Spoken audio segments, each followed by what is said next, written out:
Blake Lively and Justin Baldoni.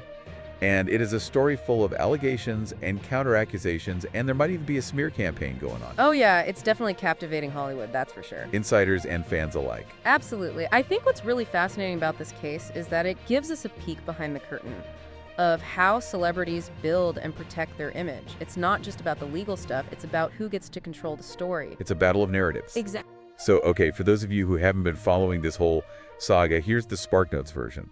Blake Lively, and you probably know her from Gossip Girl. And a simple favor, she filed this lawsuit alleging that Justin Baldoni, the director, he did 5 Feet Apart in Clouds, she's alleging that he and some others were involved in sexual harassment, and that they then planned this whole smear campaign to trash her reputation. Right, and Baldoni's totally denying all of that. He's even countersuing and saying that Lively is trying to bully him and take control of their upcoming film, It Ends With Us. He's even suing the New York Times for $250 million because of how they covered everything. Yeah, and to add even more fuel to this fire, Lively and others are being sued for a crazy $400 million. So clearly this is about way more than just hurt feelings. Oh, for sure. These numbers show how much money is at stake for everyone. It really highlights how important reputation is, especially in Hollywood. Yeah, where image is everything. Exactly. And what's really interesting is that both sides say they have evidence to back up their claims, which makes this a classic he said, she said. Oh, totally. But things took a turn recently when Lively's legal team subpoenaed Baldoni's phone records. And not just from one phone company. They're going after AT&T, Verizon, T-Mobile, even Cloudflare and AOL. They want it all. Wow, they are casting a wide net. Is this a typical legal tactic in these kinds of cases? I mean, it's definitely aggressive. By asking for such a wide range of records, Lively's team is basically trying to piece together Baldoni's whole digital life over the past 2.5 years. They're hoping to find anything, any communication, that could support their claims of a smear campaign. Wow.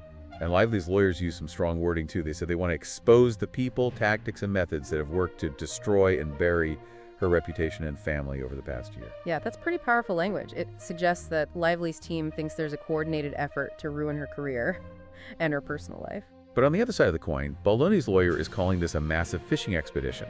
And they're claiming that Lively's team is just desperately searching for evidence that doesn't exist.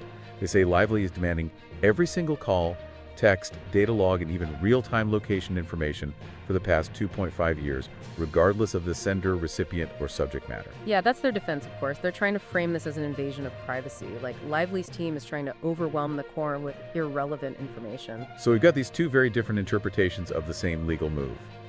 How do you think this will play out? Is Lively's team likely to find anything useful with a subpoena this broad? Well, it's tough to say for sure. These kinds of subpoenas for digital records are becoming more and more common in legal battles. But actually sifting through all that data, it can be like trying to find a needle in a haystack. It's expensive, it takes forever, and there's no guarantee they'll find anything that really proves their point. Right, but even if they don't find that smoking gun, could just the huge amount of information be a strategy in itself? Like maybe they're trying to bury Baldoni's team in paperwork and legal fees. That's definitely a possibility. Litigation can be a war of attrition. Sometimes the side with more money can just outlast the other. Yeah, makes sense. This whole thing brings up a really interesting point about smear campaigns in general. How common are they? And how do they usually play out? You know, smear campaigns are unfortunately more common than you might think, especially in fields where your reputation is everything, like entertainment, politics, and business. They often involve a coordinated effort to spread negative information, whether it's true or not. And they use all sorts of channels to do it. So it's not just about one person bad-mouthing another, it's more strategic. Exactly. A well-executed smear campaign is designed to slowly chip away at someone's credibility and influence over time. It might involve planting negative stories in the media, spreading rumors online, even getting people to publicly criticize the target from seemingly unrelated sources. Wow, it sounds pretty complex. So what about the people who are targeted by these campaigns? How do they typically defend themselves? It can be really hard to counter a smear campaign, especially if it's been well-planned and executed. Denials often just sound defensive, and trying to debunk every false claim can be like a game of whack-a-mole. So many things popping up at the time. Exactly. What would you say is the best course of action if you find yourself the target of a smear campaign? Well, it depends on the specific situation, of course. But in general, I'd say it's important to respond strategically and proportionately. Don't get dragged into a public mudslinging match. Instead, focus on presenting a clear and consistent message. Highlight your accomplishments and let your actions speak louder than words. So in a way, it's like the best defense is a good offense. You could say that, yeah. It's about focusing on your own strengths and letting the truth speak for itself. Right, so let's bring this back to Lively and Baldoni. We've got accusations and denials going back and forth, and both sides are really digging in their heels. Where do you see this heading? Honestly, it's hard to say for sure, but this has all the signs of a legal battle that could drag on for years. Both sides seem determined to fight. And with millions of dollars at stake, there's a lot of motivation to see this through to the very end. Which could mean years of legal back and forth, motions, depositions, maybe even a trial. Exactly. And with each new development, each legal maneuver, the story will probably keep making headlines. It's a PR nightmare that doesn't seem to be going away anytime soon. Yeah, it really does. And in the meantime, what does this all mean for our listeners? Why should anyone care about this Hollywood drama playing out thousands of miles away? You know, this case might seem like it's just about celebrities, but it brings up important questions about power dynamics, about how we manage our reputations, and the very real consequences of smear campaigns, all of which can affect anyone, regardless of their job or social status. That's a great point. It's a reminder that the tactics we're seeing in this high-profile battle, they can be used anywhere from workplaces to personal relationships. Absolutely. Think about how much of your own identity and success depends on your reputation. What would you do to protect yourself if you felt like your character was being unfairly attacked? That's a good question. So in a way, this Hollywood saga is like a cautionary tale, a reminder that we should all be aware of the possibility of smear campaigns and know how to deal with them. Exactly, and it also shows us how important critical thinking and media literacy are. Don't just believe everything you read or hear. Think about the sources, look for evidence, and come to your own conclusions. Right. Before we wrap up this deep dive, there's one more part of this story that I find really interesting. Baldoni isn't just suing Lively. He's also going after the New York Times for $250 million. What are the implications of that? That lawsuit is significant because it brings up questions about the role of the media in these kinds of conflicts. Baldoni is basically arguing that the New York Times of reporting has added to the damage to his reputation and career. So he's not just fighting back against Lively's accusations. He's also challenging how the media has presented the whole situation. It's a bold move, and it highlights the potential risks for media outlets when they cover these big, emotionally charged stories. It's a tough spot to be in. What about the potential impact on the New York Times?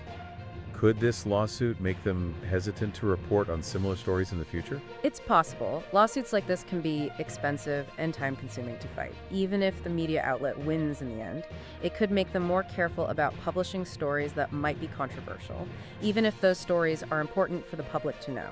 So this case has implications that go way beyond Hollywood. It touches on free speech, media responsibility, and finding that balance between reporting the news and protecting people's reputations. Exactly. And it reminds us that even in the digital age, where information spreads so quickly and often without any checks, words have power, and the consequences of those words can be huge. It's a lot to consider. It really makes you think. So we've got this Hollywood legal battle. It's about way more than just who said what. It's a story with so many twists and turns, and it makes us think about power, reputation, and how the media shapes everything. Absolutely, and as this case moves forward, we'll be watching closely for any new developments, anything that might shed more light on this whole messy situation. For sure, but before we wrap things up, we want to leave you with one final thought. Okay, so imagine you're on the jury for this trial. Oh wow, you've got these conflicting stories, accusations of people being manipulative, and a ton of digital evidence to sort through. Yeah, it's a lot.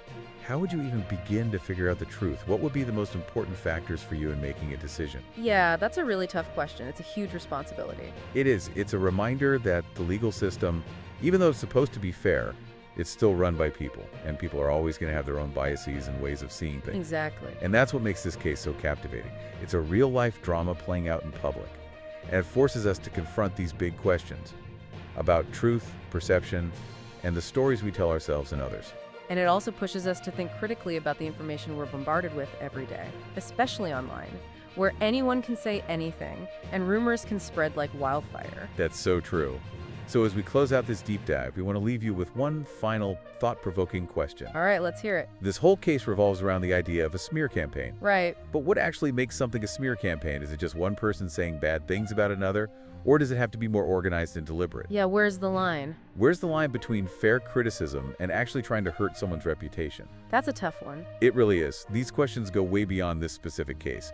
They get at the heart of free speech, ethical behavior, and what truth even means. Big questions. So we encourage you all to keep following this case, not just for the drama, but because it gives us a chance to grapple with these complex and important issues. Issues that are relevant to all of us. Because as we've seen, the fight to protect your reputation isn't just a Hollywood thing. It's something that can happen anywhere, to anyone. And that's something we should all be aware of. Absolutely. That's it for our deep dive today. Thanks for joining us. See you next time. MTSC2.